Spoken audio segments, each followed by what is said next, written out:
Okay, so I'm ready to roll? Yes. Okay, very good, thanks. Greetings, and thank you for joining us. I'm Margaret Kimberly. I'm the editor and senior columnist at Black Agenda Report and an administrative committee member of the United National Anti-War Coalition, UNAC. UNAC is a sponsor of this Sanctions Kill webinar, along with Popular Resistance, Black Alliance for Peace, the International Action Center, the December 12th Movement, Code Pink, the U.S. Peace Council, the International League of People's Struggles, No Dutal for Korean Community Development, and IFCO Pastors for Peace, among others. This week, our discussion takes on a new level of importance. The world witnessed the brutal killing of George Floyd by a policeman in Minneapolis, Minnesota in the US. There is a direct connection between state aggression carried out internationally and domestically.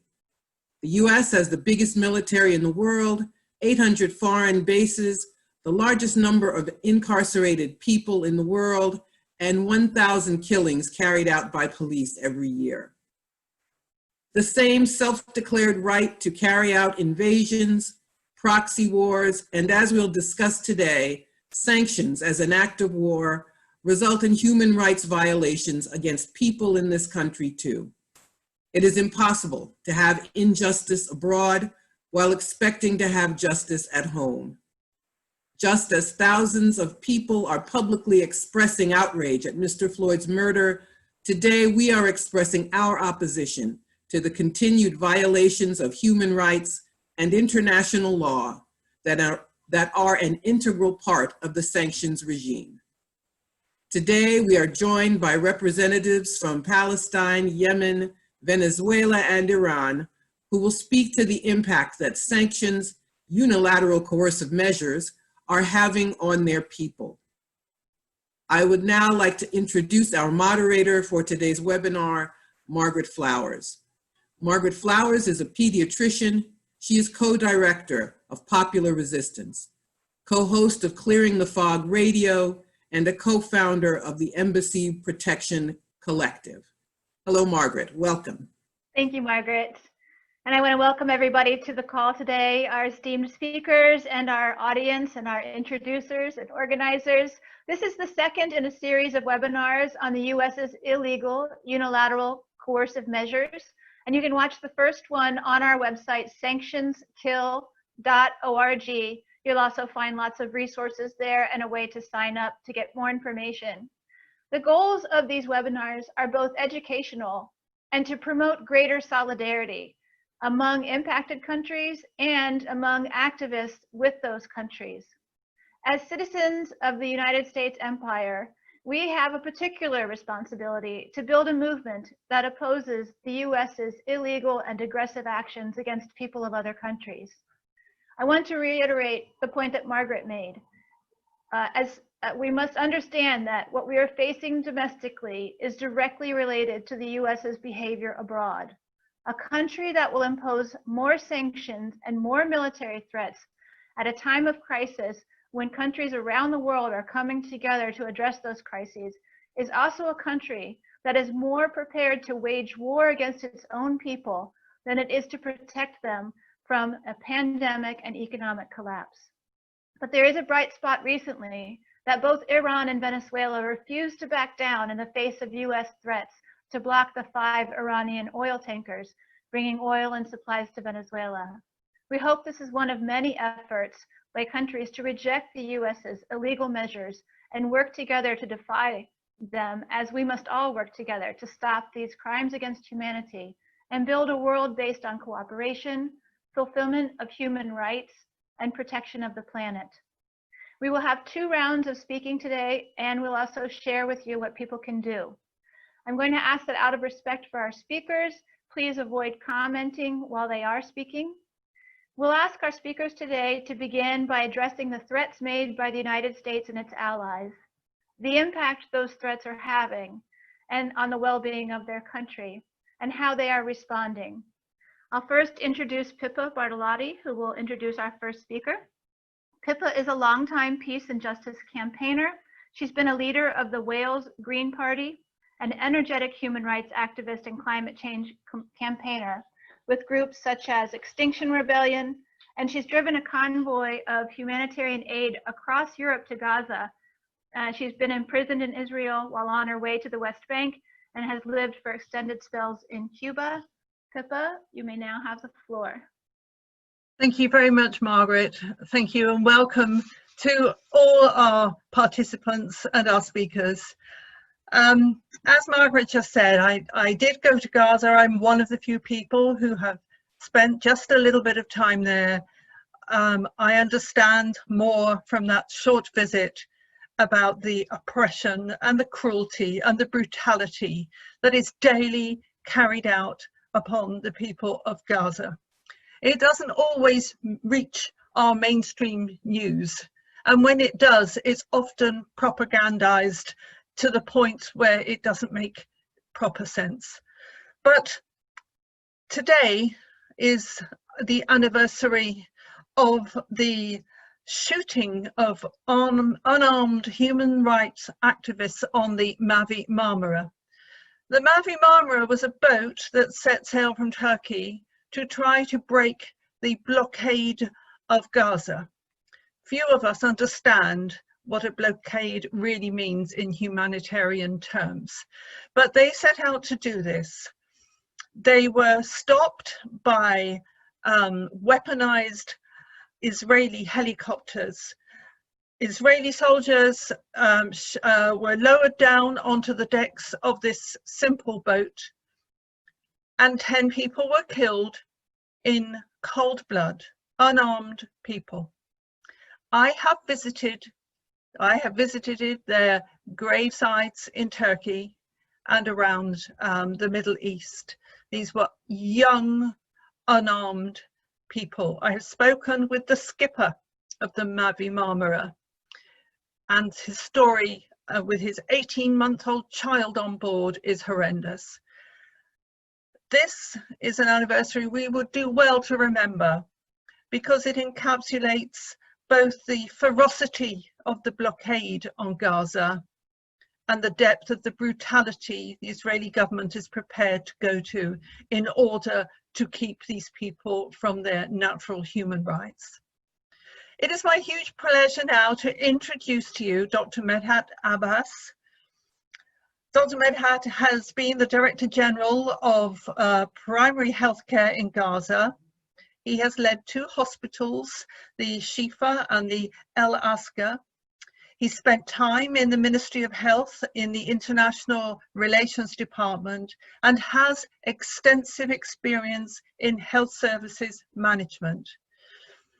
Dr. Medhat Abbas is at the forefront of the provision of community health services and the management of the COVID-19 response, which, as you can imagine, with few medicines and practically no equipment, is extremely difficult. Thank you very much for joining us, Dr. Medhat. I will hand over to you now. Thank you so much, Pippo. Thank you for everybody for calling me for this very nice webinar. And I think what you've been introducing is touching the reality. It reminds me, one day I was in Shifa Hospital. I was the director of that hospital, and the F-16 was there. That's American-made aircraft. And it attacked one of the civilian locations. Of course, the pilot was Israeli, of course, but the weapon was American. And I remember that I was in the reception of the hospital in the emergency room, and there was a child of almost 10 years old. That child, when he arrived, he was only half a child. His lower half was not there. Only the trunk and the head were there. Of course, he was killed. And I saw him, and everybody was running, and suddenly the people were just shouting because his father arrived. After the boy, he arrived with almost 10 minutes. He was just running, and I was standing near the child, near the body of the child. And when the father saw his child like that, he said, "My son!" And he started to cry. All of us started to cry. And that was what was given by the United States to Israel to kill our children. I'll never ever forget that scene. I saw many people killed. I saw many children in that hospital. And believe me, we have passed since the 2008, 2012, 2014, 3 wars, and then 3 of them were followed by the Great March of Return. We saw many children killed by cold blood. I mean, the weapons that are given by the United States to Israel are used to kill civilians and to impose a very bad siege, which has been extending for 13 years on our people in Gaza Strip. You know, Gaza Strip is a very tiny strip of land. It's an enclave on the Mediterranean Sea. It's inhabited by 2 million Palestinians trapped inside 360 kilometers square. No, we are not free to travel like any other country in the world. We're not free to invite a friend to come to visit us. That can never happen. It's very complicated, very difficult. We have no electricity most of the time in Gaza Strip. We have no enough potable water to drink. It's a very bad siege imposed. Unfortunately, the Israelis are supported by the United States in every decision they make, in every step where they are anticipating to keep punishing the Palestinian community. We are suffering. I work in the Ministry of Health now for almost 6 years without my salary. We take stipend of money of only 40%, which is not enough to feed or to educate our children. The poverty is prevailing and the unemployment is prevailing in Gaza Strip. And 80% of our people today are depending on humanitarian aids and free food tickets distributed from humanitarian organizations. Imagine this very hard, complicated situation was followed by the corona, and this pandemic is something that we have never ever seen and imagined before. And it is coming on a time where the poverty is prevailing and we almost have no resources in Gaza Strip, because it needs a lot of equipment, a lot of personal protective equipment, masks and alcohol gel, everything. Imagine that a man who cannot buy bread for his children, you ask him to buy alcohol gel and to take care of his social distancing. I mean, he lost his hope of life because of the siege, which is still ongoing. Today, we are facing corona in Gaza. We have 61 positive cases registered. Thank goodness we have done a quarantine. We are imposing mandatory quarantine for everybody returning back to Gaza. And we have been able to catch every case, to diagnose every positive case before communicating with the people inside the Gazan community. And we have isolated all of them now. But nobody knows at what time this virus is going to get inside. It's unfair to have a siege which is imposed for 13 years with corona at the same time. And we have been appealing for everybody in the international community. Stop the siege on civilians of Gaza Strip. It's enough. The people are dying. We have no harbor like any other country in the world. We have no airport. We have nothing in Gaza. And the people now, because of losing this hope, they have nothing. They don't know what to do. Too much people have left the country outside. They trying to make some money in order to spend for their children, but the situation is very hard, complicated, and it's much worse today with this corona. And because of this poor situation, we have no even medicine enough to treat the patients in Palestine. In the Ministry of Health, only 40% of the drugs needed to treat the patients are not existing, and almost 50% of the medical supplies also are not existing in the stores of the Ministry of Health. Imagine that we cannot travel outside to attend conferences when somebody is inviting me to go to a conference outside. It's a very complicated, long journey that if you can make it outside, it's a very complicated to return back again to Gaza. We are in a prison. It is called the biggest open prison in the entire world today. It's called Gaza Strip.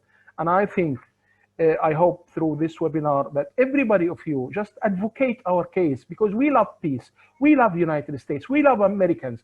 We love every country in the world who can support peace. We are not against anybody. Just all we want to live in peace in our country. Just nothing more. We have just request nothing except living in dignity and having a good future for our children, which we are missing today. And believe me, the American drones are in the sky of Gaza Strip 24 hours every day. when we hear that, we don't know at what time they will decide to attack somebody. You don't know this body is gonna be your relative, is gonna be your son. You don't know, we know nothing. We have done nothing except just expecting the words coming from the sky, from the Navy, and from the cannons. I'll never ever forget that day when I was in Al-Aqsa hospital. I was there and somebody told me, hey, doctor, there is nobody left in this building except you and your secretary. Everybody ran away. I said, what happened? He said, the Israelis are attacking strongly and the heavy artillery bombardment are just shelling continuously. And I said, okay. I tried to get outside to find some doctors because everybody was scared to come outside their homes. 15 doctors were absent that day. And I took the ambulance. I moved from that hospital to another city, which is called Gaza City. And when I reached Gaza City, everybody who saw me said, oh, congratulations, Dr. Midhat, you are still alive. And I said, what happened? They attacked that hospital. They killed 3 of my colleagues and almost 50 were wounded. And everybody was thinking that the hospital is safe. It should be protected by all the international community, by all the international law, by all the humanitarian issues. But, you know, we have no way to be protected in Gaza Strip. Everybody is under fire. Everybody is living under siege. Everybody is suffering and in pain, and there is no solution. We have been appealing and appealing, but it seems there is no response. Please, today, my message to all of you, if you can help us, just advocate the Palestinian case. Advocate that 2 million people are trapped inside a large prison. This siege is not valid, is not humanitarian. It's enough. They are dealing with the people here as we are just not humans. That's not fair. That's not accepted. And what I hope today is that you advocate, because the United States are giving too much weapons, too much support to the Israelis in a time where we are not deprived of food for our children in Gaza Strip. Thank you so much. Thank you, Dr. Abbas, for those very powerful words and for reminding us the importance of continuing our efforts to advocate for the Palestinian people and to stop the U.S. from financing the Israeli government. We'll now move on to our next speaker, who is calling from Yemen, and we're doing that with the assistance of Bahman Azad of the U.S. Peace Council, who is helping him to connect to us today. But he'll be introduced by Asantua and Krumetura. Let me introduce Asantua. She is an active dues-paying member of the Black Alliance for Peace, an organization of individuals and organizations that unapologetically seeks to recapture and redevelop the historic anti-war, anti-imperialist, and pro-peace positions of the radical Black movement. Asantua has been an active dues-paying member of a political organization for the past 40 years, and she's a feminist, a socialist, and a Pan-Africanist. Asantua, please, I turn the floor over to you. All right, thank you. Good afternoon, everyone. Can everyone hear me? Yes. Very good, very good. Thanks to all the organizers who put this together, and thanks for our distinguished panelists. Again, my name is Asantua Nkrumah, and I have the pleasure to be introducing Dr. Yahya Mohammed Salah Murshad. Dr. Salah Murshad is a professor of English Arabic Comparative Linguistics at Sana'a University. He teaches comparative linguistics and translation at Sana'a University and also at some private universities. He is also a member of the Union of Arabian Academics. So I present to you now Dr. Yahya Mohammed Salah Murshad. Yes. Hello. Good evening. Thank you so much for having me participating in this conference. I am Asar Azwar is concerned. Asar Azwar in Yemen is concerned. I am going to talk about 2 perspectives: the catastrophic consequences of this war led by Saudi Arabia and its coalition, and then the USA support, logistics support, and intelligence support. The first point is that the catastrophic, the disastrous consequences that this war caused to Yemeni. Okay, actually, Saudi Arabia has been destroying Yemen and Yemeni's life. It has been destroying schools, hospitals, mosques, historical castles, historical buildings, and so it has. Saudi Arabia has been killing Yemeni in the innocent people in school at every way. It has caused a miserable life to Yemenis. Most of the Yemenis are starving of hunger. Most of the Yemenis are dying of diseases. Most of the Yemenis are suffering so much in their life, in their education, and our students are out of school because teachers have been received for 3 or 4 years. Okay, teachers at the universities haven't received their salaries because of the economical and educational sanctions imposed by this damn system of Saudi Arabia. Saudi Arabia has killed a lot of people. Maybe the statistic says that about 200,000 people have been killed because of this Saudi Arabia system. Saudi Arabia has attacked weddings at home. Saudi Arabia has killed groms and bridegrooms in Yemen and Al-Qaeda governorate and Taz governorate and Al-Makasi board has killed a lot of people deliberately, and he knows that these people are innocent. They don't have anything to do with this civil war. Saudi Arabia has been interfering in Yemeni situation, and it makes it worse and worse and worse than we might have solved our local problem if Saudi Arabia hadn't intervened in our situations in Yemen. Saudi Arabia has caused us miserable life. We are suffering here. In Yemen, we are suffering from so many things caused by this stupid system. This system is supported by the USA. Okay, you know the war in Yemen, the war has been announced from where?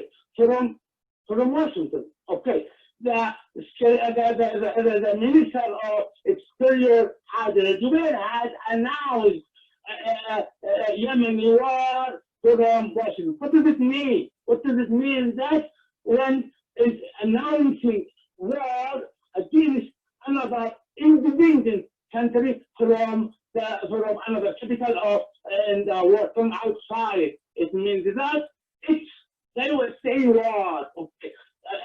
States is supporting Saudi Arabia system logistically,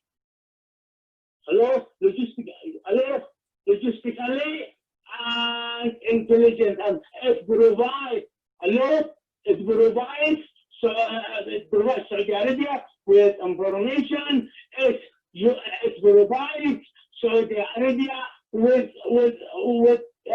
jet fighters, with F-16, F-18, and F-32 jet fighters. Okay, it provides Saudi Arabia with jet fighters carriers in the Red Sea and in the Arab Sea. There are a lot of jet fighters carriers in the Red Sea and in the Arab Sea. Okay, so the USA provides Saudi Arabia with missiles, with ballistic missiles. Saudi Arabia, USA provides Saudi Arabia with thousands and thousands of bombs, which Saudi Arabia has developed on Yemeni innocent people. Okay, Saudi Arabia uses all kinds of USA weapons to the crew and tomorrow, missiles to the what we call as Mr. Trump has called it, the mother of bombs. Saudi Arabia had experienced this kind of bomb on the mountains of around Sana. It has dropped two bombs of this kind. Okay, it has destroyed a lot of houses, a lot of buildings in Sana'a of Saudi Arabia. Saudi Arabia uses chemical and USA chemical weapons in Sana'a, in Al-Mahwouz governorate, and some other Yemeni governorate. We are suffering in the health sector. We are suffering too. We lack a lot of medical supplements because of this economical and economical sanction. We are Yemenis. We are separated. We are isolated from the other parts of the. We are in a severe sanction because of this stupid system of Saudi Arabia. Saudi Arabia is nothing, okay, but for USA logistics and intelligence support. USA devotes all kinds of satellites to give Saudi Arabia information about war and war in Yemen. Now we are coronavirus has spread out in Yemen. We are suffering so much of because we don't have any kind of medicine. We don't have any kind of medicine to cure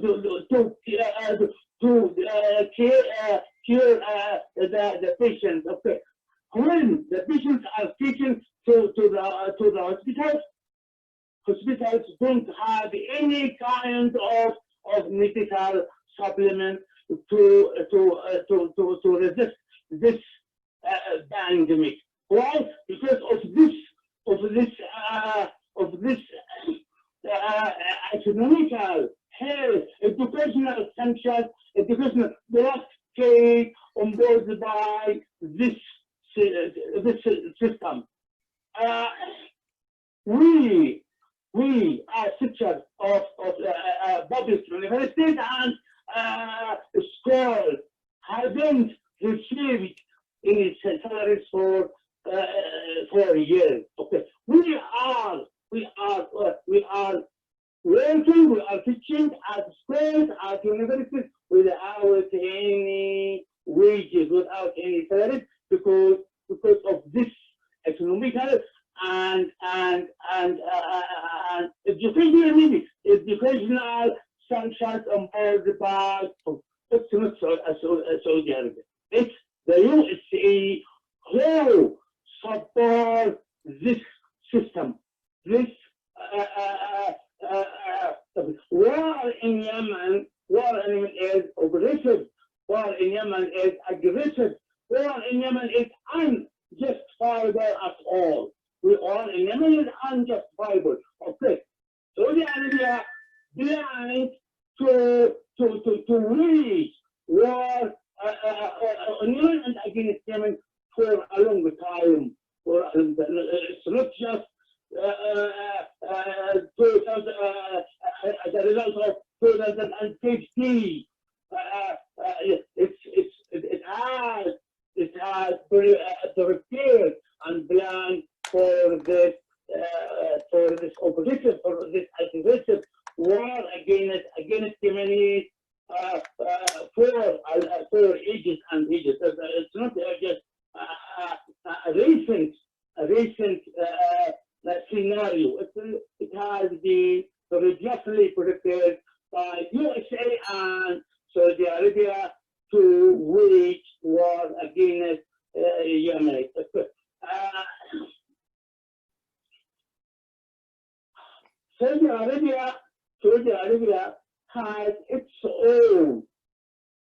process has its own aims to wage this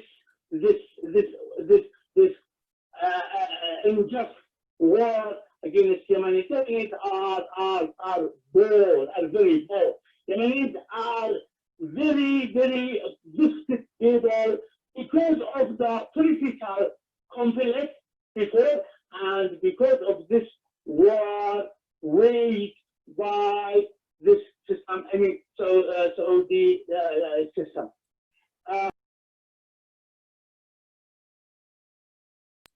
Thank you. Yes. Hello? Thank you, Dr. Saleh Moshed, for sharing that with us and reminding us about the long-time war on Yemen, the impact of Saudi Arabia's bombs, the impact of the United States aid for Saudi Arabia, and the sanctions and blockade that are preventing Yemenis from having access to medicines and other basic necessities. And we need to continue to remind ourselves that this is going on and work to end US and Saudi Arabia's involvement. What we'll try to do is to email people some information about what Dr. Saleh Moshed shared. But let's next move on to our next speaker, and our next country represented is North Korea, or the Democratic People's Republic of Korea. And to introduce our speaker is Jae-yoon Ri. Jae-yoon is a first-generation immigrant living in the metropolitan area of New York City. She volunteers and is a member of Nodatol for Korean Community Development and is a board member of the Korea Policy Institute. She organized and led a number of delegations both to South Korea and North Korea up until 2013. And her current work is focused on demilitarization of the US, peace building, denuclearization, and reunification of the Korean Peninsula. I now turn it over to you, Jae-yoon. Hi, thank you. I am a member of a grassroots organization called the Nodatol for Korean Community Development. We are based in New York, and we work for peace and demilitarization in our communities here in the US and abroad. We met Dr. Ki Park through his work in North Korea. Dr. Park is a lecturer on global health and social medicine at Harvard Medical School and a director of North Korea program at the Korean American Medical Association. He has traveled over 20 times to North Korea to work alongside with North Korean doctors in hospitals in Pyongyang. He has published extensively about the humanitarian impact of sanctions on North Korea. He also participated in compilation of a recent report called Human Costs and Gendered Impact of Sanctions on North Korea, which was commissioned by Korea Peace Now, a global movement of women mobilizing to end the Korean War, and which is also listed in the resource section of the Sanctions Kill website. He works extensively with other international humanitarian aid organizations and peace organizations to raise concerns and public awareness about the impact of sanctions on North Korea. Here's Dr. Ki Park. Thanks, Ji-yeon, for that kind introduction, and Margaret. And let me also thank the organizing team for inviting me to this important panel discussion on the brutality of US-led sanctions. I should point out that I do not represent the government of Dprk on this issue. I am a US citizen of Korean heritage. I've worked alongside North Korean doctors since 2007. And I have seen firsthand the harmful impact of the sanctions have had on the ability of the North Korean doctors to care for their patients. And as an academic, I've studied and published extensively on how these sanctions are harming the most vulnerable population of North Korea, despite stating that they're not intended to harm ordinary people. So I would like to make 4 key points. First is sanctions kill. Our research has shown that as many as 4,000 North Korean people, mostly children under 5 years of age, may have died in 2018. And this is a result of the US-led sanctions and the maximum pressure policies. As this estimate was only looking at the UN agencies' programs and did not include the other NGOs that work inside North Korea, it is likely to be an underestimate. The actual number is probably much higher. The second point I'd like to make is that the sanctions hurt the Dprk doctors and hospitals' ability to care for their patients. And let me explain. The North Korean doctors are trying to do the best they can with increasingly scarce resources. So I'm a surgeon, and I operate inside North Korea, and I've performed surgeries with Gauze and Scalpel, which have been re-sterilized over and over again until they become unusable. The hospitals face insurmountable barriers for importing parts or repairing their medical equipment. I'll give you an example. During one of my recent visits, an X-ray machine we used to localize the spine during surgery was broken, and it was unable to be repaired because of the sanctions, make it impossible to acquire these parts. Let me walk you through this process of getting a part for these equipment. First, the North Korean doctors have to find a vendor willing to sell the part to a North Korean person. Good luck with that. Due to US Treasury actions and the sanctions, no major medical device company will do business with anyone from North Korea. But let's just say if they were able to find a broker, a middleman, who's willing to take the risk, then the North Koreans have to actually send hard currency, which is in short supply, to the seller. Good luck trying to find a bank that's willing to allow transfer of funds from North Korea into any bank outside of North Korea. Then let's say even if that's successful, then there was a purchase completed. They have to get this item through the Chinese customs at the border. Or the alternative is to have to smuggle it in. So these doctors simply do not have the means to navigate these impossible barriers so the equipment remains unrepairable. And ultimately, the North Korean people, the patients who need medical care, suffer. My third point is that the sanctions actually have a disproportionate impact on the women of North Korea. And as Julian mentioned, I was part of a group of authors who put a report out on the gendered impact of sanctions in North Korea. And I'll give you one example. The current sanctions cap the import of refined petroleum by North Korea to 500,000 barrels per year. I think that the panelists from Iran and also Venezuela will know how little this amount is, 500,000 barrels per year. To put that in perspective, Australia, which actually is a petroleum producing country, they import about the same amount each day, and they have the same population. So this limit to petroleum puts a more enormous strain on the agricultural sector by incapacitating the mechanized farming implements. They all need fuel.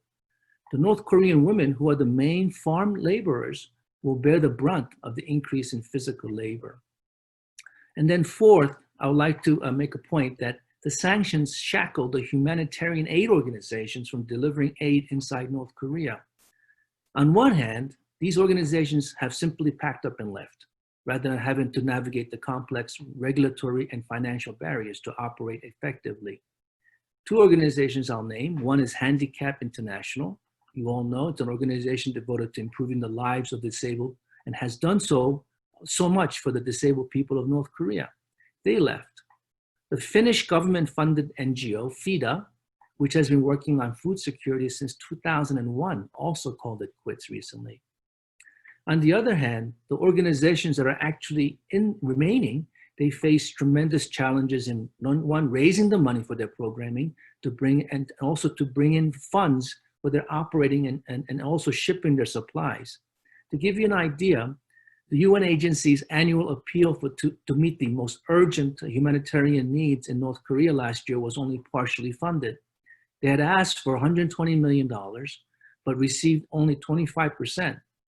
And on top of these funding gaps, these organizations face having to apply for exemptions from the UN Security Council Sanctions Committee, finding a banking channel to process this transaction, and also finding ways to ship the cargo into North Korea.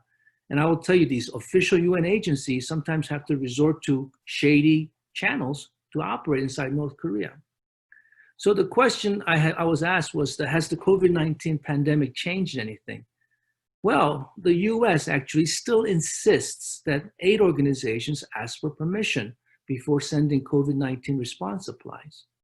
Now, to be fair, they have streamlined the process and are approving these requests in record time, sometimes in days.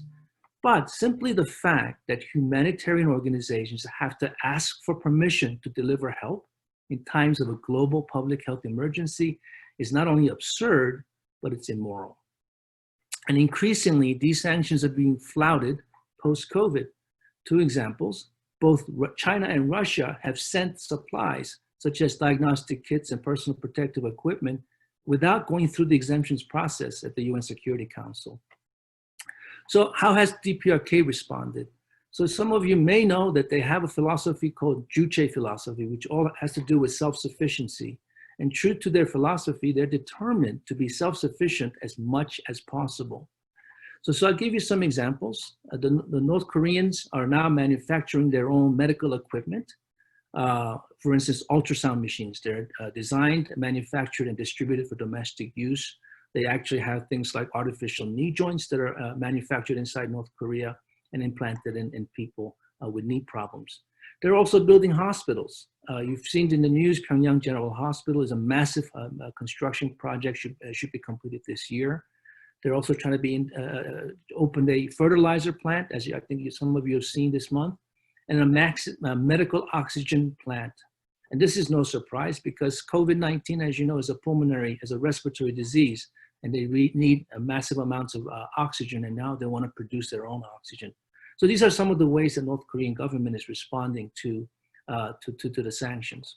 So in closing, I will say that the sanctions have become a favorite tool for the US in achieving its foreign policy objectives. Now, while these sanctions are not intended to harm ordinary people, it is clear that they do. So as an American, the question I have is, to what extent are we willing to put the lives of innocent women and children at risk in the name of national interest? And more broadly, and as a human being, how can we in this world better protect the most vulnerable and the marginalized from the actions of the most powerful country in the world? Thank you. I look forward to further discussion. Thank you, Dr. Park, for that excellent presentation. Let's next move to our next country, which is Venezuela. And to introduce our next speaker is Kevin Zeese. Kevin Zeese has been a public interest lawyer since he graduated from George Washington University in 1980. His first areas of work were on ending the war on drugs and putting in place legal adult use and medical marijuana. He's currently the co-director of Popular Resistance, the co-host of Clearing the Fog radio show, and a co-founding member of the Embassy Protection Collective. So Kevin, I turn it over to you. Thank you very much, and thank you to everyone who's viewing. We really appreciate you taking time out on a Sunday to participate in this event. It comes at a really important time, especially this discussion of Venezuela. Venezuela and Iran have broken through the US sanctions, bringing in multiple ships of oil, despite the US having a large armada in the Caribbean to prevent Venezuela from getting oil and other essential equipment.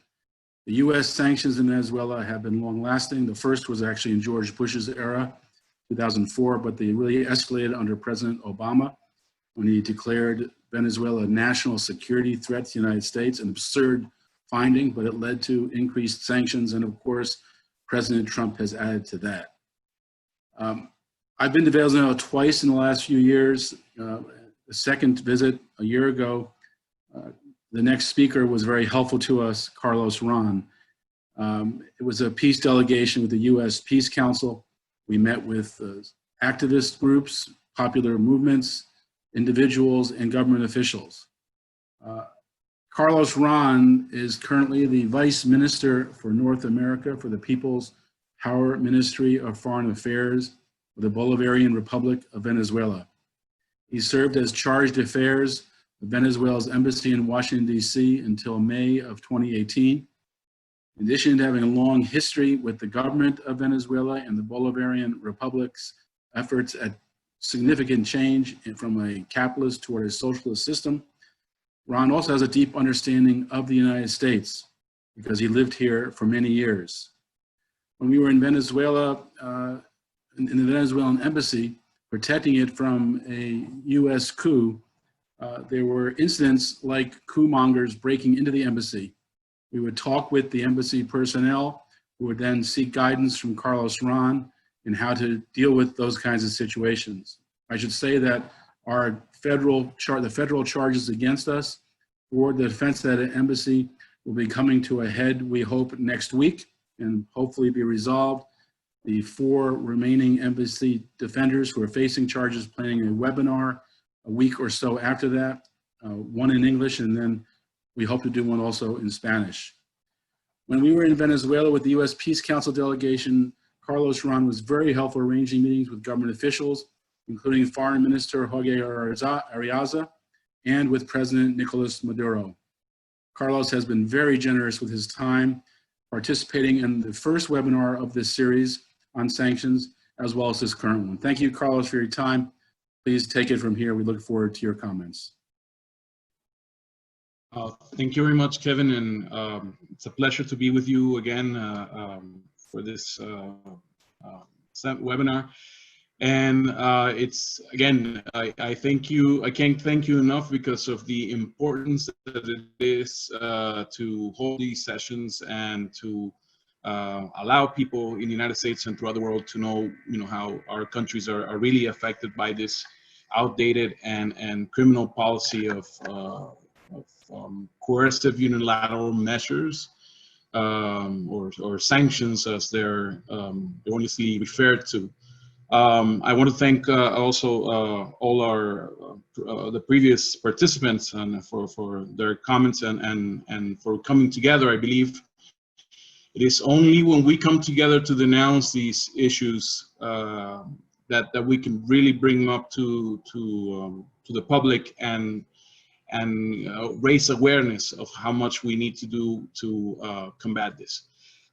Like we've spoken before, and I was listening just to Dr. Park's intervention, and when he was laying out the points of what how sanctions affect North Korea, it is exactly the same problems that we are facing in Venezuela. It's exactly the same limitations with regards to medical equipment, with regards to food.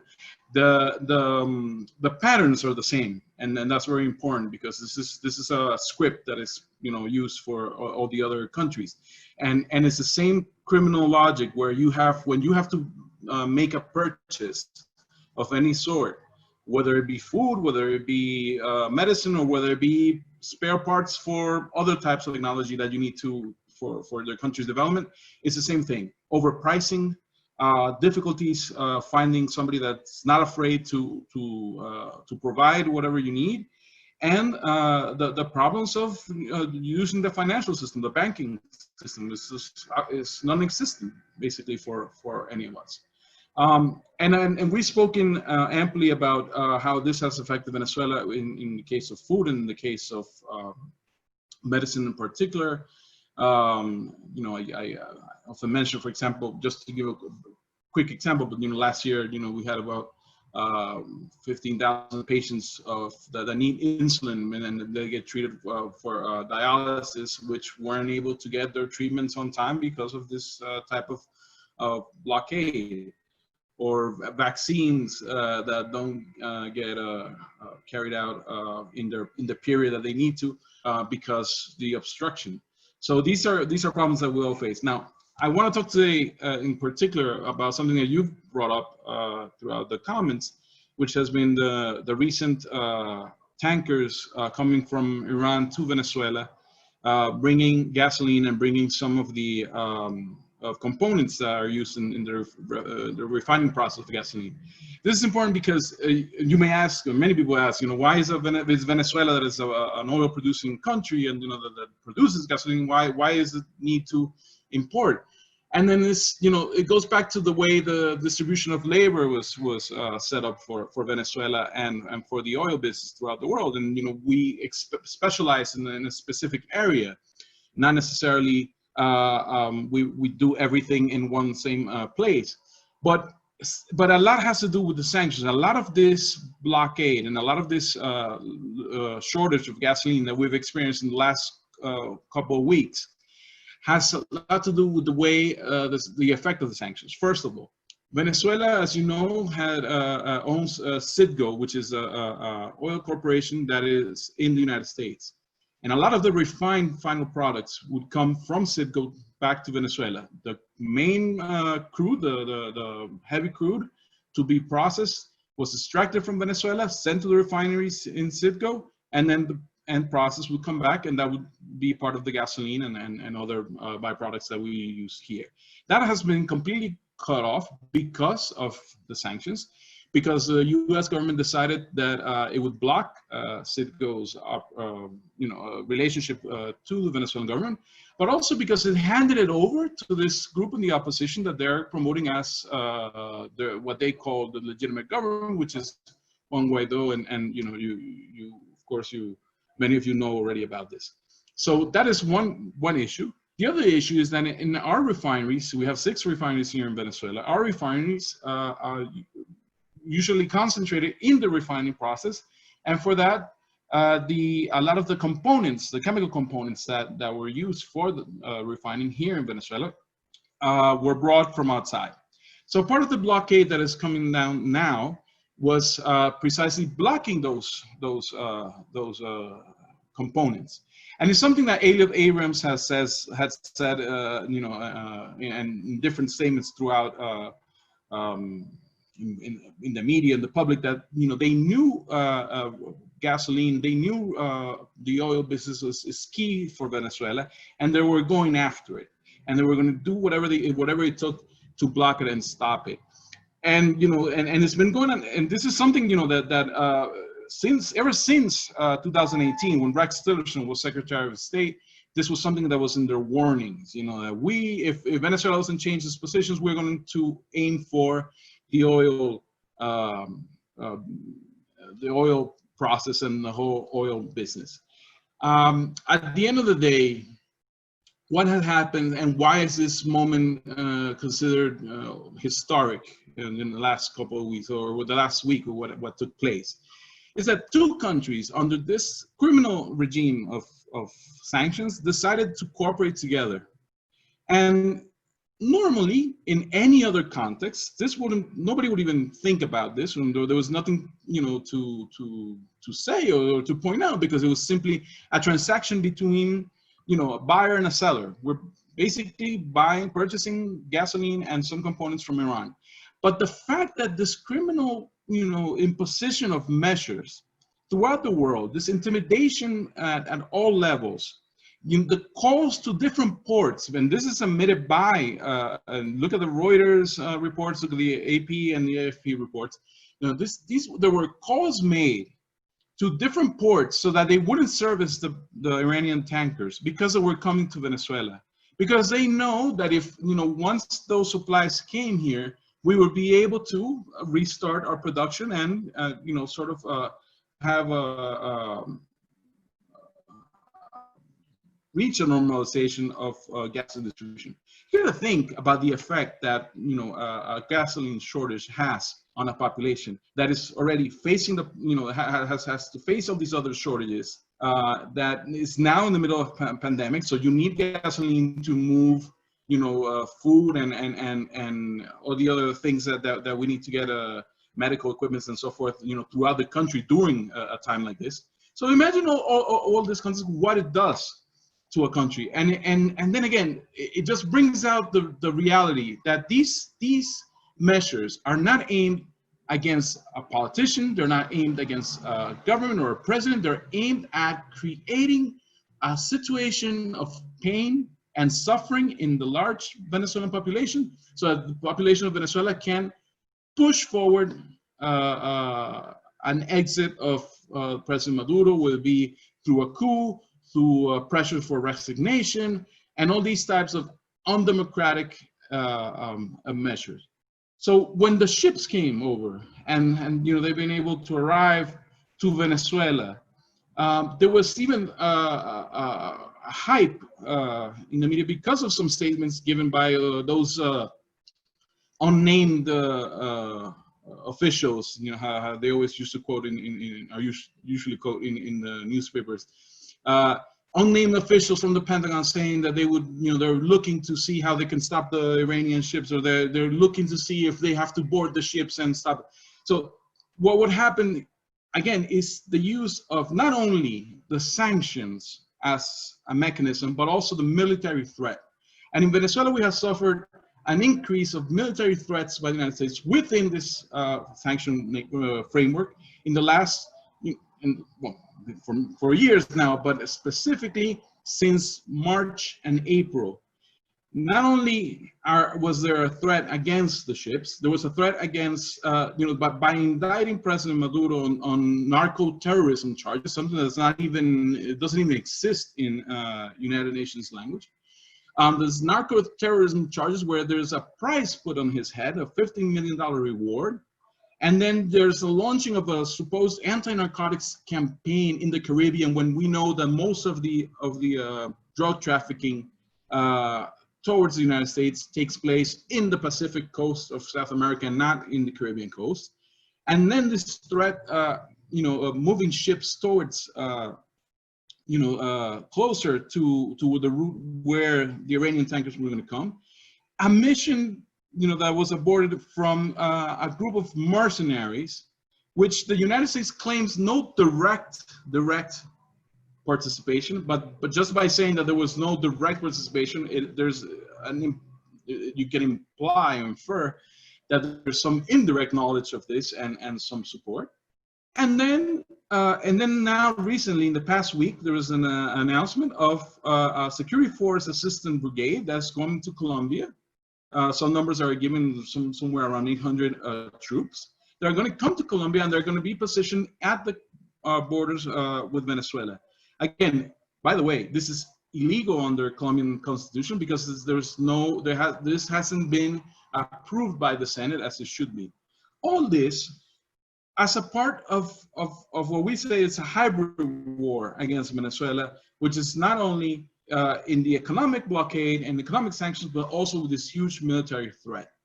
However, the good news is that we have taken a decision, as did our brothers and sisters from Iran, that we are not going to let ourselves be bullied in this world, and that we have to take responsibility because we owe it to our peoples, and then we have to do whatever we can to strengthen our countries and strengthen our people during these trying times.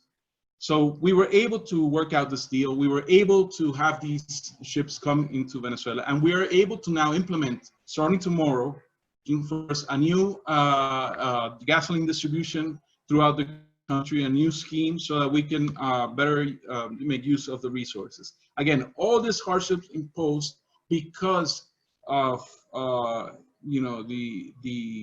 idea that with creating this maximum pressure, there will be an overthrow of the government. With this I end, but I look forward to more conversations on this issue. And thank you again for inviting us and for giving us space to discuss this. Thank you. Thank you so much, Carlos, for those remarks and describing what happened recently. Now we'll hear from the representative from Iran, and to introduce him is going to be Layla Zand. Layla was born and raised in Iran during a time when the country went through major changes and years of revolution, war, reconstruction, isolation, and reform. Layla emigrated to the United States in early 2000, and she's been engaged in building bridges of understanding between Iranians and Americans ever since. After doing 10 years of that work, in 2016, Layla enrolled in a PhD, interdisciplinary PhD program on public policy and social justice. She's currently working on her dissertation focused on the impact of citizen diplomacy in the context of Iran-US relations.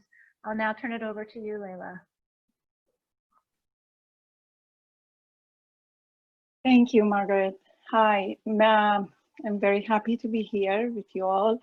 And before I start, I want to raise George Floyd's name as representing of all our brothers and sisters, our Black brothers and sisters, and also because his last words reminded me of what I hear from Iran. His last words is very similar to nations under sanctions. They cannot breathe. It's very difficult for them, and sanctions, as mentioned with previous speakers, it is an act of war. Sanctions killed, but the differences with sanction and war is sanction kills slowly and torturous. I'm honored to introduce Ambassador Sayed Hossein Mousavian, who is a Middle East security and nuclear policy specialist at the Program on Science and Global Security at Princeton University's Woodrow Wilson School of Public and International Affairs. Between 1997 to 2005, Ambassador Mousavian served as head of the Foreign Relations Committee of Iran's National Security Council, spokesman for Iran in its nuclear negotiations with the international community, and foreign policy advisor to the Secretary of the Supreme National Security Council. And between years of 2005 and 2009, he served as Vice President of the Center for Strategic Research for International Affairs. Dr. Mousavian also is an author of several publications, including his book, a memoir of the Iran nuclear crisis, published in 2012.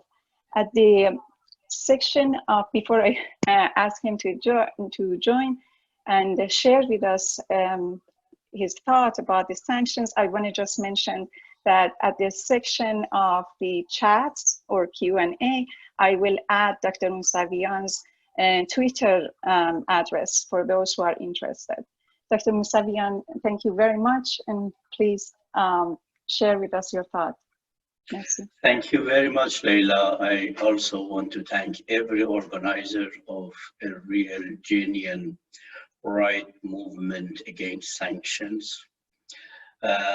Iran has been sanctioned for 40 years. It is not something new.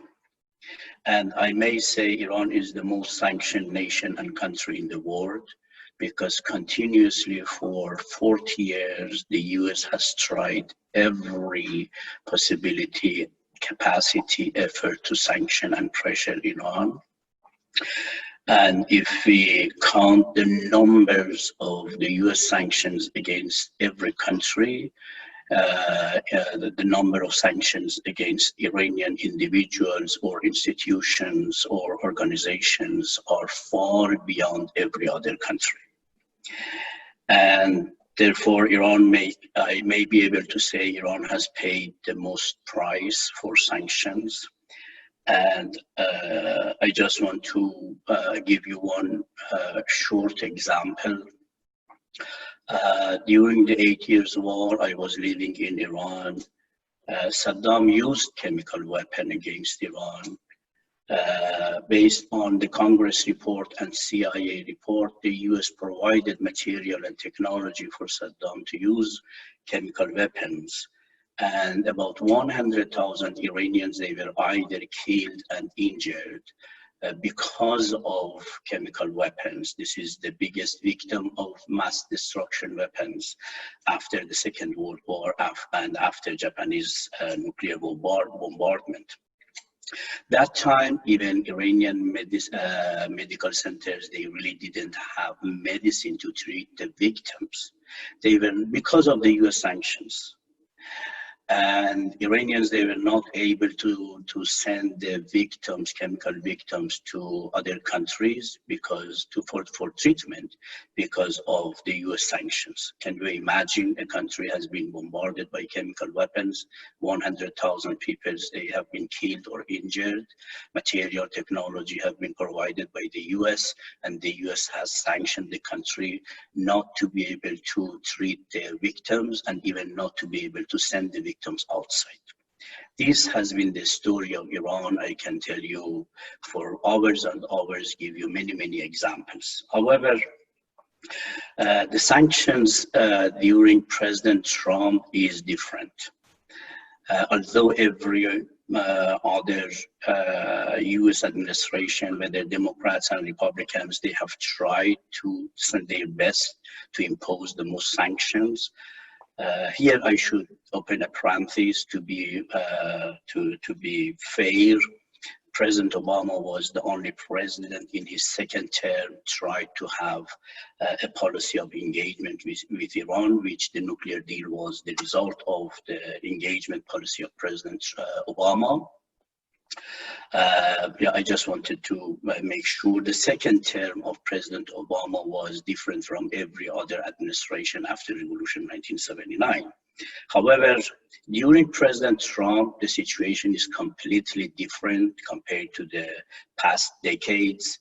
One, because we are confronting with the coronavirus, and internationally this is recognized, this is a threat to international health and even security. It is not a bilateral issue with the US. It is not even a regional issue. It is an international and global issue. Maybe Iranian government now has the most difficulties to import medicine and equipments, from masks to ventilators to treat the people challenged by coronavirus in Iran. Over 10,000 people up to now, they have been killed. About 150,000 people, they are infected in Iran, and Iranian government is doing hard because they cannot import medicine. All banking transactions are closed because of the US sanctions. No country can import humanitarian aids to Iran through banking system. Iran cannot buy, Iran cannot import.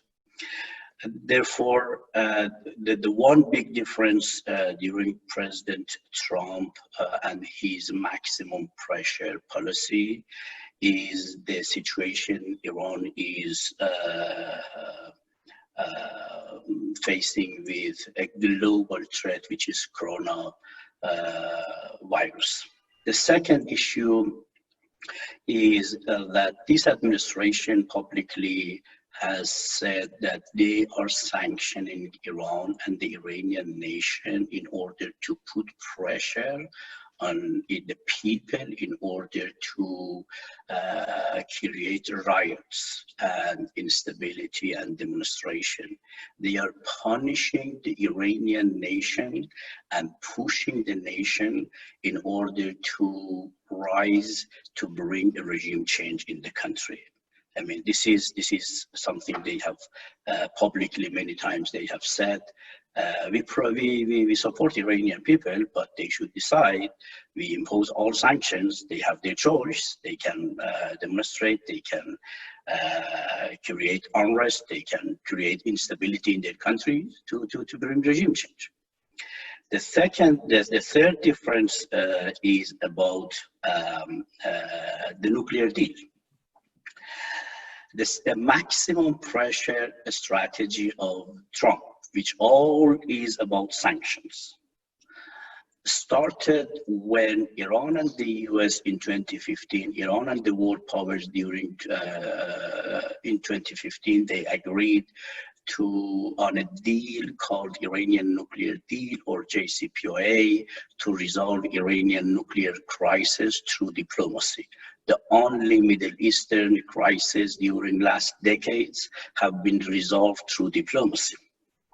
The United Nations Security Council passed the resolution to support the deal. The International Atomic Energy Agency passed resolution to support the deal. Therefore, this is a deal Iran and the US, Iran and the world agreed, signed, and United Nations Security Council passed resolution. And the International Atomic Energy Agency also passed resolution. Iran delivered for 3 years full commitments under the nuclear deal with zero failure. And the US during President Trump withdrew from the deal, violated the United Nations Security Council resolution, violated all IAEA resolutions, and imposed unilateral sanctions. One, And the next difference is that for the first time during the history of United Nations, the US is punishing the other member of United States because of implementation of UN resolutions.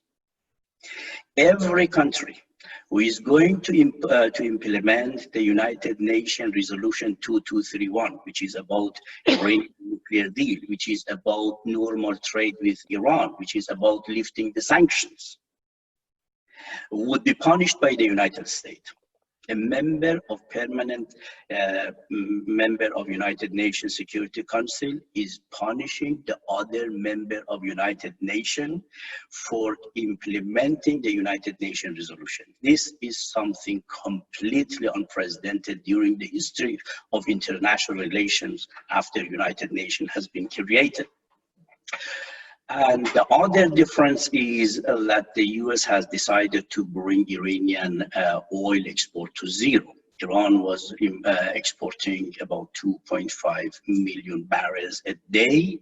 Now it is about 100 or 200,000 barrels a day, while Iranians, even they cannot get the money back. I can say now it is almost zero, while the biggest part of Iranian income is from oil, which now is to zero. While the US has violated the United Nations Security Council, punishing every country who is going to make business with Iran in the framework of United Nations Security Council resolution.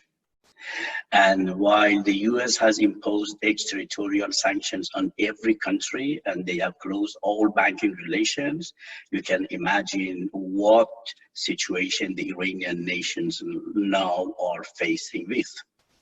The Iranian economy has shrunk 10% during last 2 years. The Iranian inflation in 2014-2015 was about 9%, now is about 40%.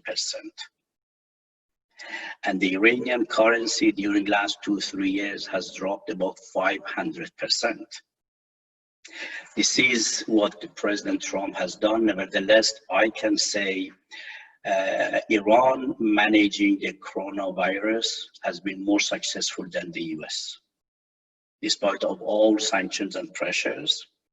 I'm living in New Jersey with 9 million people. The fatality numbers and the people died because of coronavirus in New Jersey is equal to number of the people died in Iran with 80 million populations. The US now has over 100,000, while the American population is 4 times Iran. The fatality number is about 10 times. Therefore, I can say the Iranian health system, they have been really sacrificing, and they could not achieve such a success without the Iranian nation support. The people, they are really united to defend their independence, integrity, and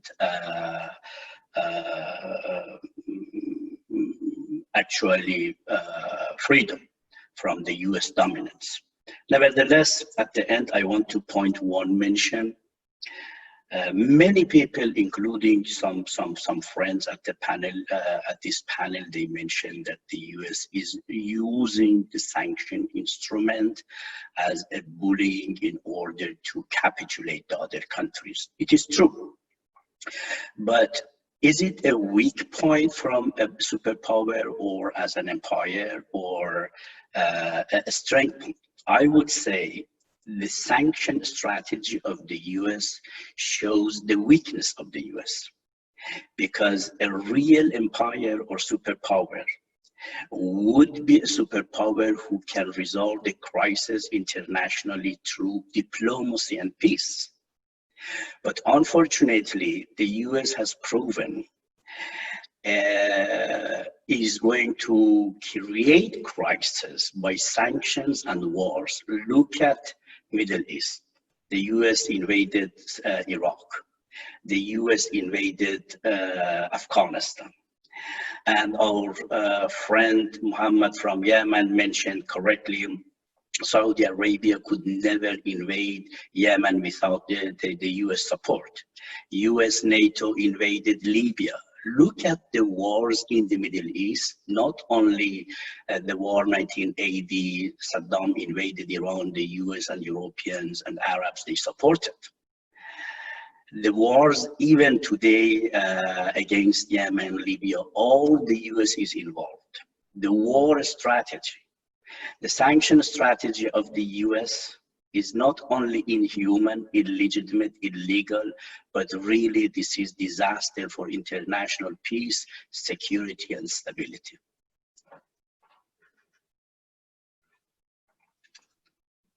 I will stop here. Yeah. Great. Thank you, Ambassador, for those comments. We want to thank all of our presenters in this first round, our esteemed presenters, and remind our audience that this powerful information that we're hearing today is something that we don't hear in the United States dialogue. And that's why we want to bring this information to you so that people are aware of what the United States is doing and that in fact it is illegal.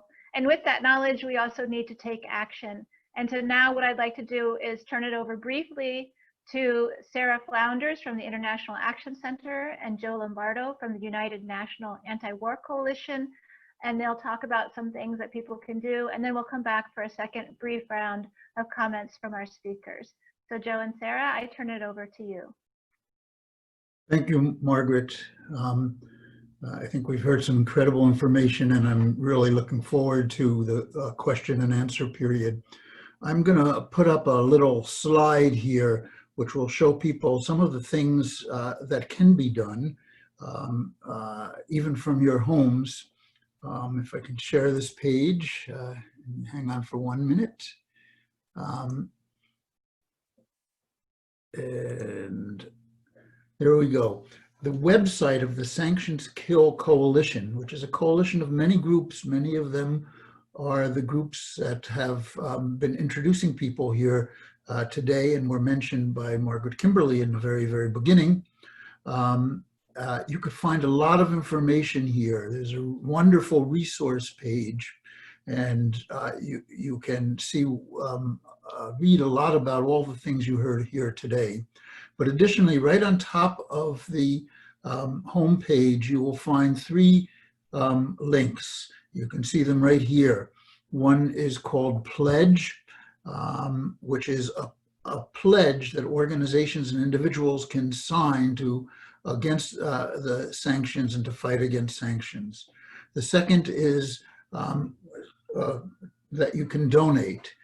Just putting on these webinars and the work we do and the material produced cost money, and it's important that people donate to help that process in the future. And finally, we've had a very successful open letter / petition that was organized by one of the Sanctions Kill organizations, the US Peace Council. When you put your name to this, it automatically sends a letter both to the White House and to the UN demanding an end of sanctions, especially during this period of COVID-19.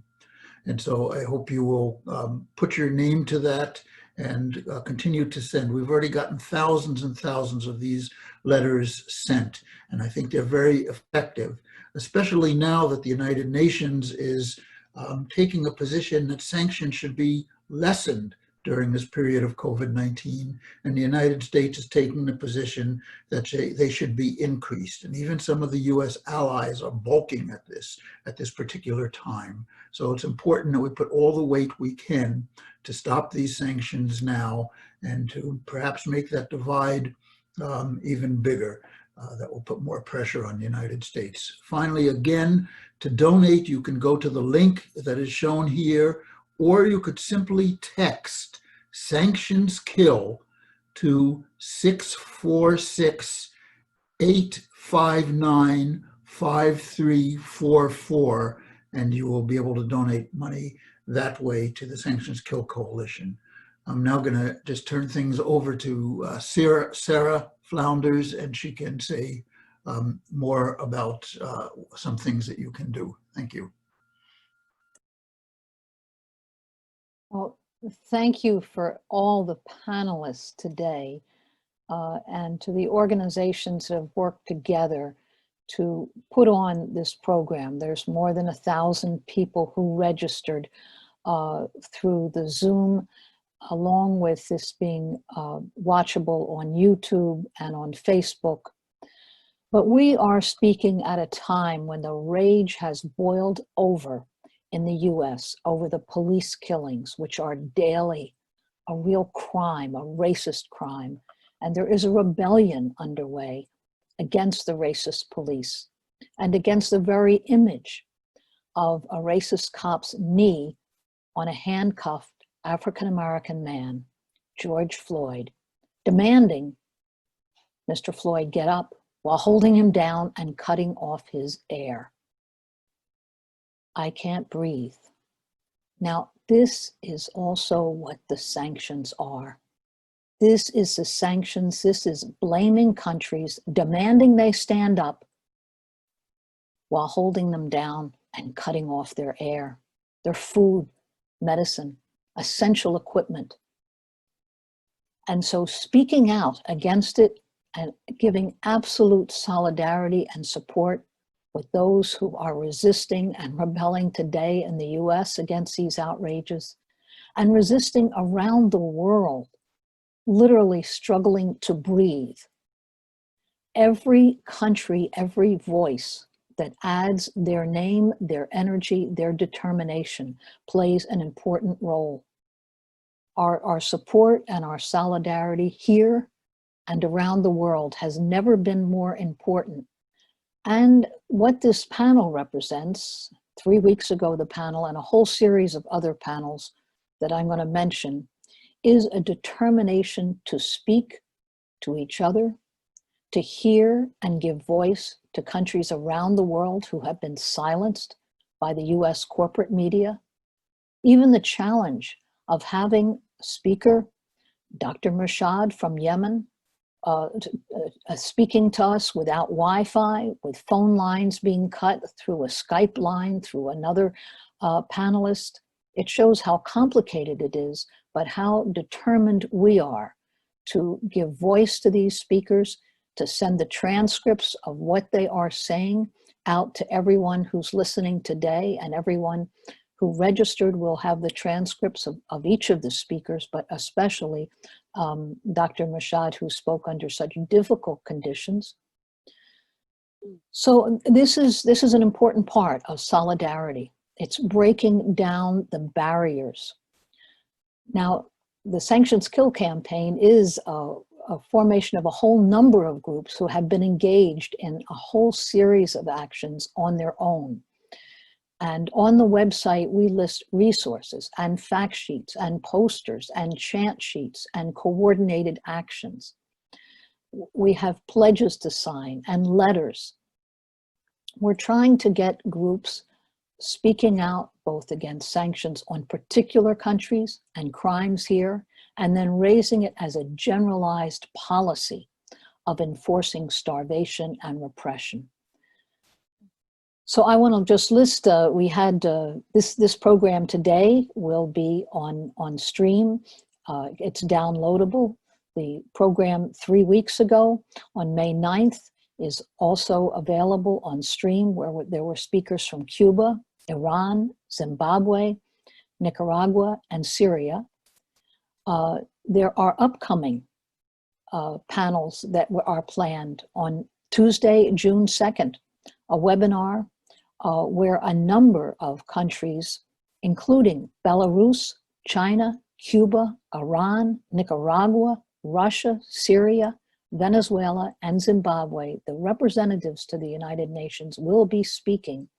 And we urge you to tune in to that program. And that also will have the stream up for those who can't, don't have a chance to register or tune in. There is a program coming up on Tuesday, June 9th, that's organized by Code Pink and Femina and Sanctions Kill, which is the gendered impact of sanctions.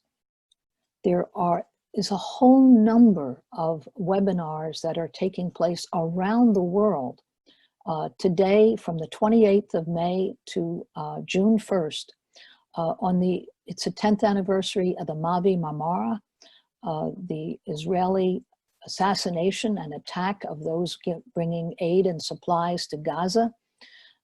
This is hosted by the Freedom Flotilla, by South African Palestine Solidarity, to Scandinavia, to the US.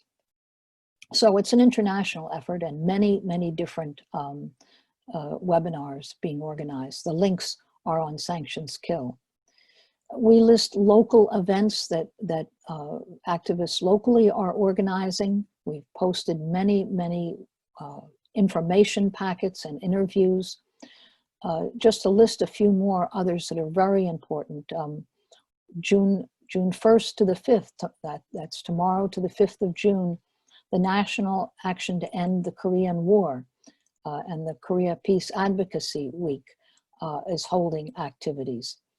Up to July 27th, where there's a Korea Peace Walk, which will be a virtual event this year, sponsored by the Korea Peace Now and past Korea events.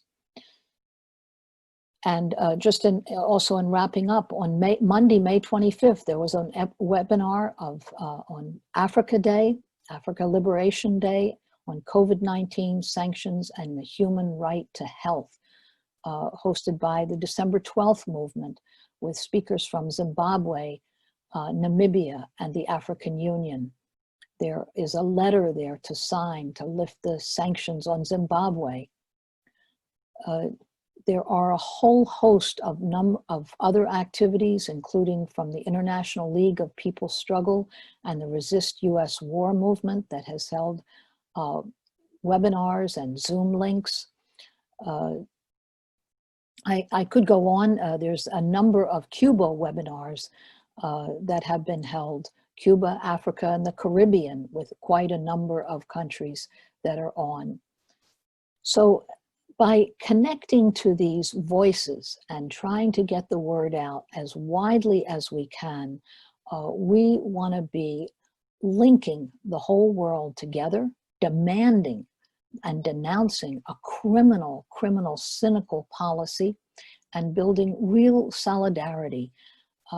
And also, I think we always want to point out that the very sanctioned countries, as was pointed out by Dr. Rashad, are actually doing better than here in the US, where there is an absolute breakdown in both social mobilization, in agencies that can be of help, in the staff, and there is the highest rate of COVID fatalities in the world. So many of the sanctioned countries, by social mobilization, are able to make a huge difference. So this really is another example of where human solidarity can make a real difference, and we want to build that solidarity. So please link to the sites, link to each other. Let's continue this as an example of what's possible among every group. And I want to thank all those who have been participating so far. Thank you. Thank you, Sarah and Joe, for sharing that information with us. And remember, you can find that information at sanctionskill.org. The Sanctions Kill campaign or coalition came together, as has been said, by a number of organizations in the United States that felt that it was really critical for us to raise awareness and organize on the illegality of the United States' actions to countries around the world. We're also seeing solidarity happening between countries around the world acting together to challenge the United States sanctions. What I'd like to do now is begin the second round of panelist presentations, and we'll begin with Dr. Medhat Abbas from Gaza. And if you could share with our viewers information that you have about any ways that Gaza or Palestinians are cooperating or acting in solidarity with other countries around the world to overcome the sanctions and blockade on Gaza, and what we can do in the United States, or people who are tuning in from other places around the world can do to act in solidarity with the people of Gaza. Dr. Abbas?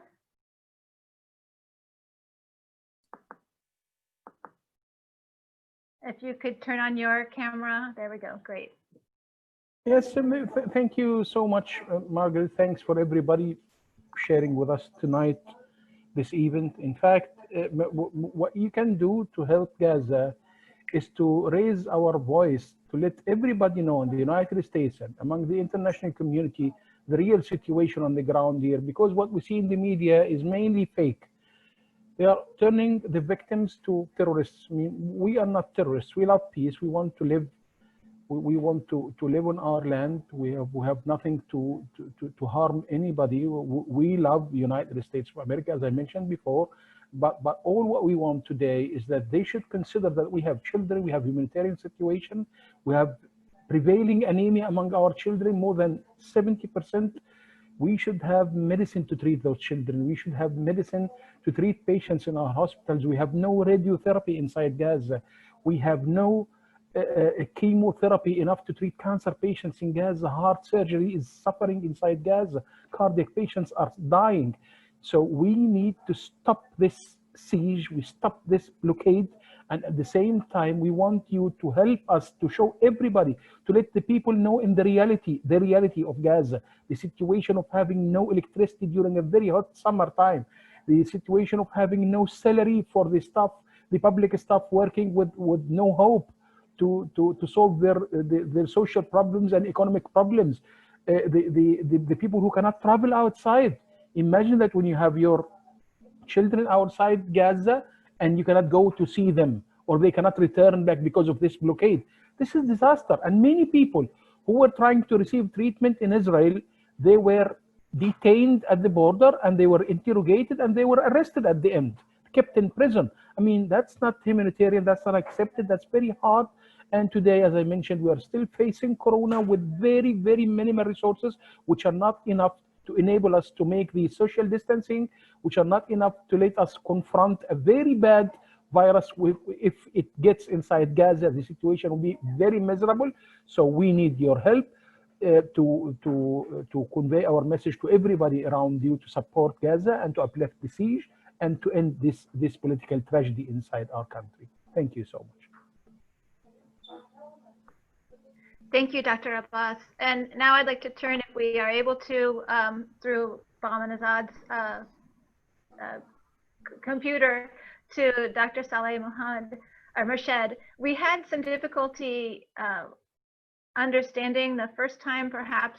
Dr. Saleh Murshid, if you speak a little more slowly, we'll be able to understand better, but we will work to get your comments out to everybody so that they can hear your full comments.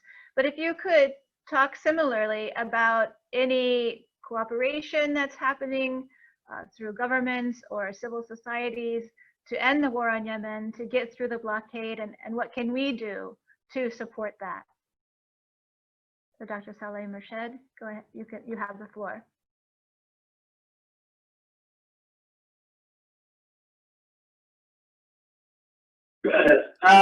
Could you clarify the question, please? Repeat the question? Hello? Yes.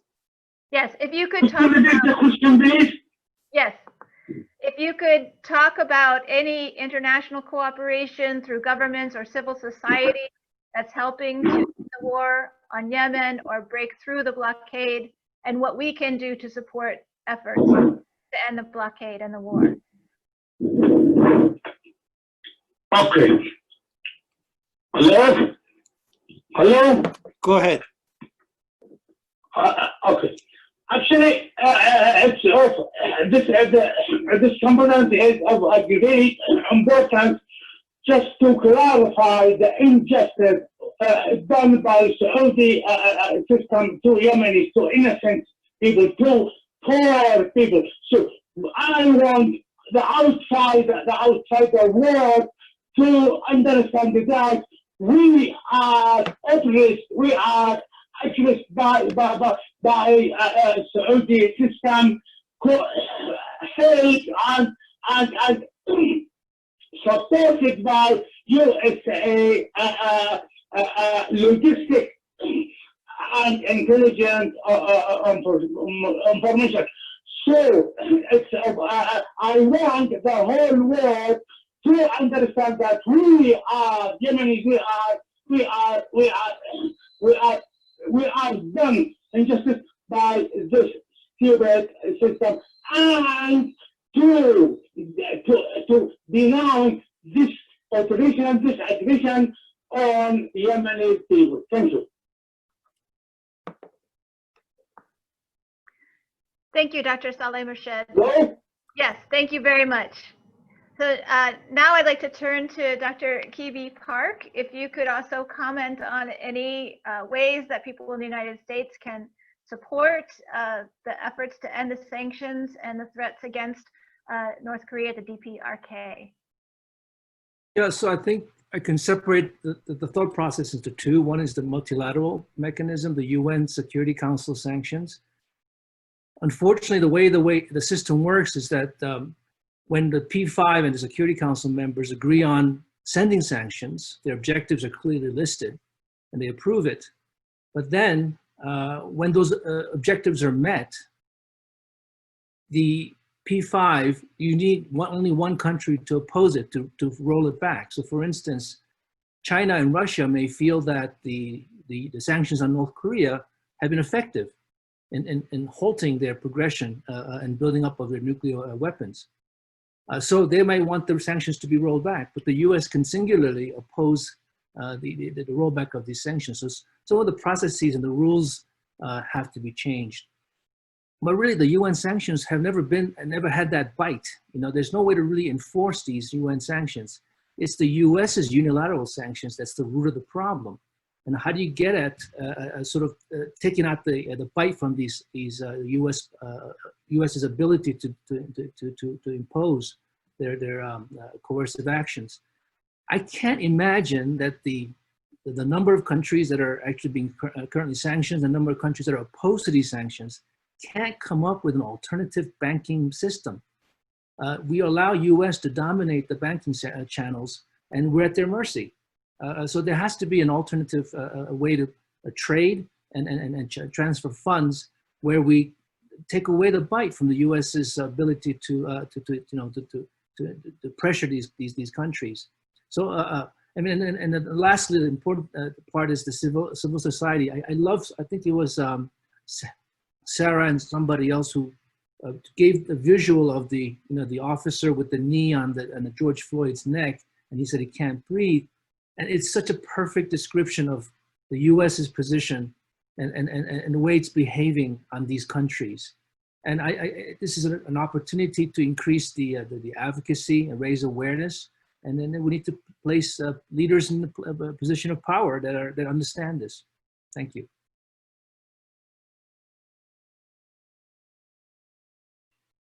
Thank you, Dr. Park.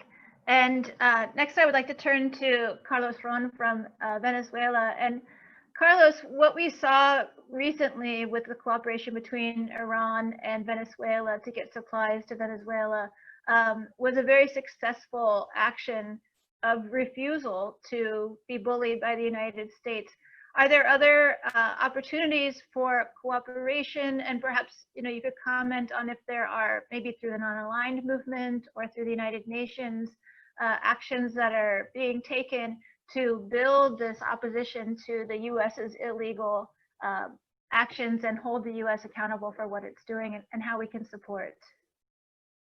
Well, I think we're in a very different moment in history, in the sense that I think that countries now are willing to defy this sanction regime and scheme more than ever before. So I think that's very important to point that out. And it's not only that the cooperation between Venezuela and Iran in this particular case. I mean, we've had a wonderful cooperation with Cuba for many years.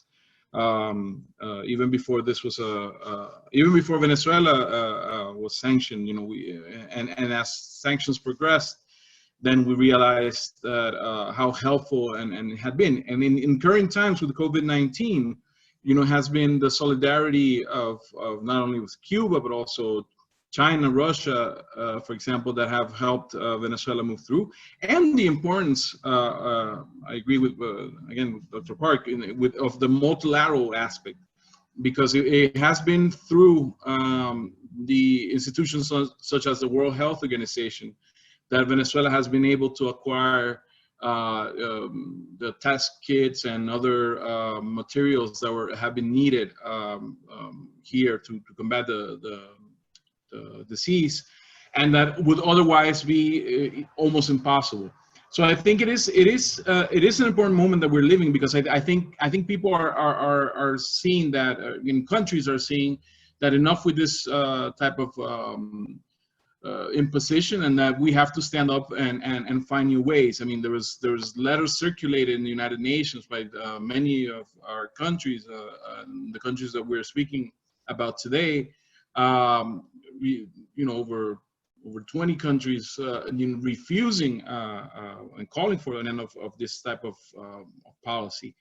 But also, again, like we always say, it is important for the United States, and especially for citizens of the United States, to also take this opportunity and show that, as a population, as an organized community, you're opposed to this type of policy. And that's something that you have to press on your elected officials on, and that's something that you have to demand in other ways. I believe it is through the, we have a moral, not only a moral responsibility, but we also have the moral arguments why this is a criminal policy.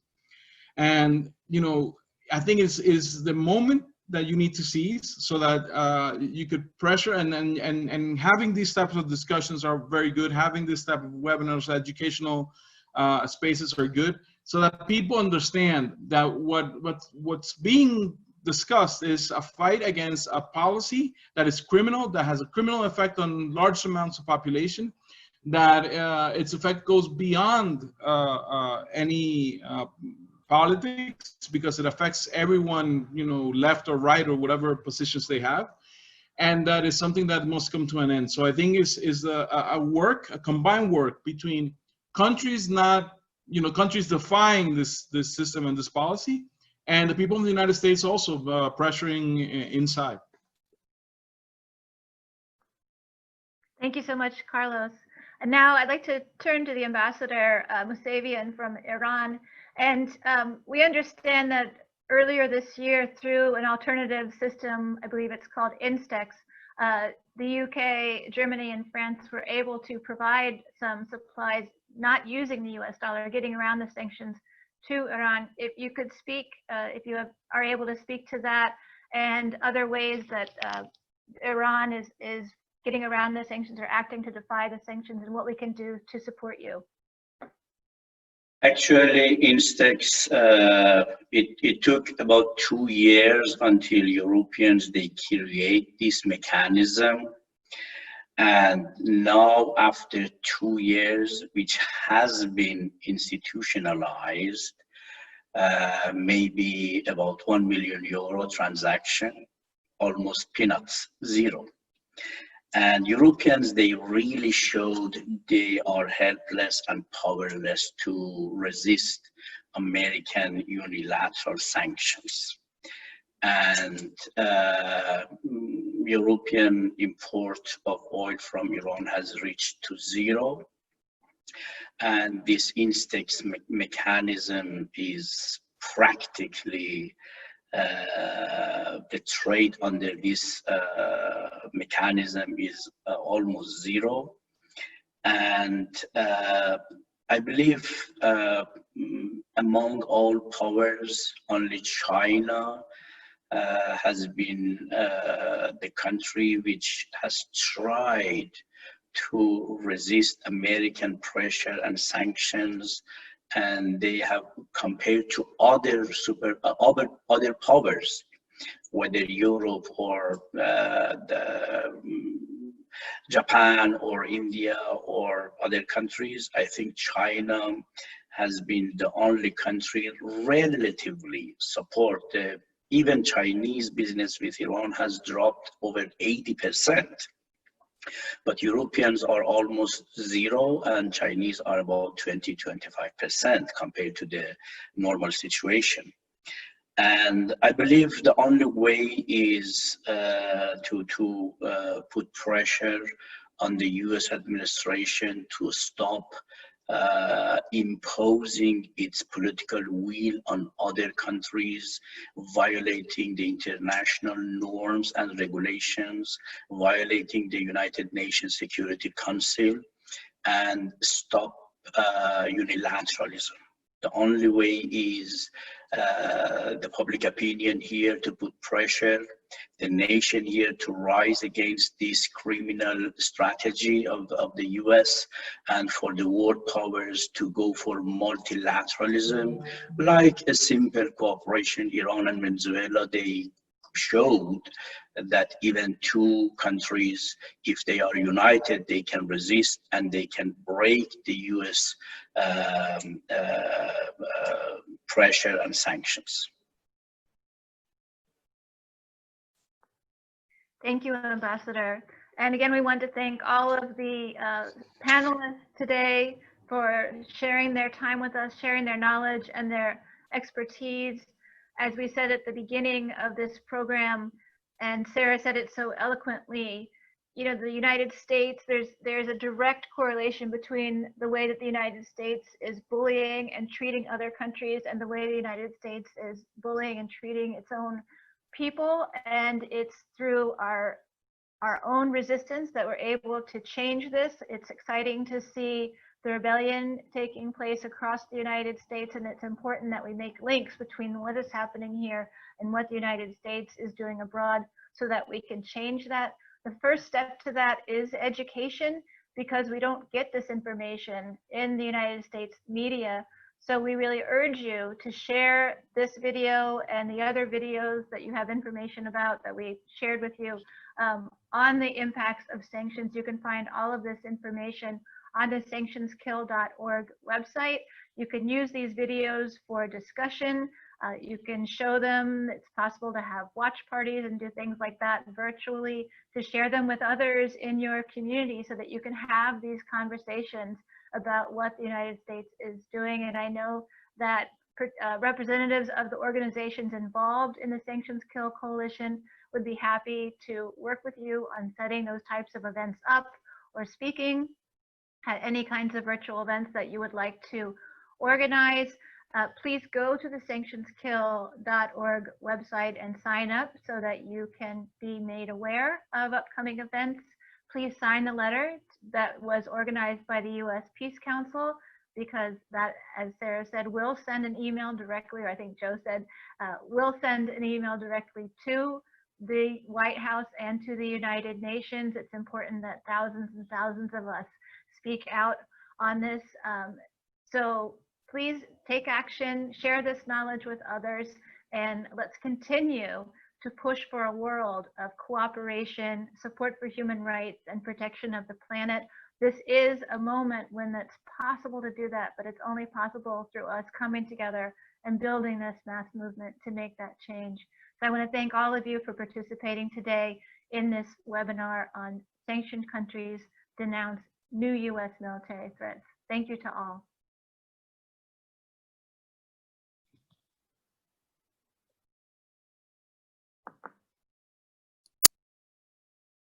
Thank you all, and keep in touch. Thank you.